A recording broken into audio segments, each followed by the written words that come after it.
Öeldakse, et kevadine vihm on kulla hinnaga. Seda me tänasel päeval siin ootame. Loodame, et see vihm tuleb, aga teisest küljest see paneb meile järgmiseks nädalaks 2 tõsised väljakutsed.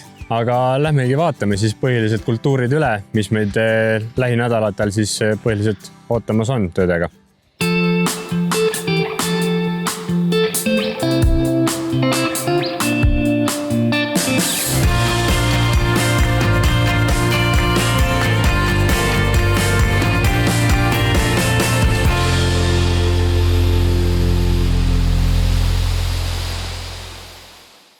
Tallinna isudes on esimene taimekaitsering tänasel päeval ikkagi päevakorras.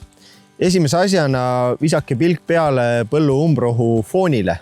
Sügisel pritsitud herbitsiid kindlasti on põllus hea töö teinud, aga ka seal on siiski probleemseid umbrohtusi. Näiteks sellel aastal ohakat on väga palju ja siin näiteks ristõielised samuti on probleemiks. Kui me läheme fungitsiidide juurde, siis jaotaks jällegi 2 klassi. Varajastesse, kus jahukaste on lööbinud, sinna võiks olla Priaxor pluss segupartner, olgu see siis Leander või Proteokonosooli sisaldav fungitsiid.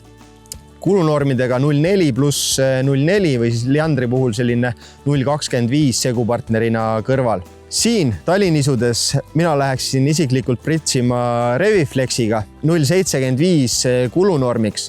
See on vana hea toode Palaia pluss Flexiti kokku pandud, palju mugavam kasutada toimeained ühes kanistris, aga ikkagi sama tõhus, ennetav jahukastele ja ka erinevatele laiksustele. Ja esimesse fungitsiidi pritse programmi sobib väga hästi ka sisse segada kasvuregulaatoriks Medax Max. Praegune kasvufaas 31 juba seda lubab teha. Siin Virumaal, Järvamaal ütleks, et selline 0,3 kilogrammi hektarile võiks olla algne plaan, aga praegu õrnad sabinad ja lähipäevade vihm võib situatsiooni muuta, et võtke meiega julgelt ühendust, arutame läbi taustsüsteemi, vihma hulga ja sellest tulenevalt paneme õige kulunormi teie põllule paika.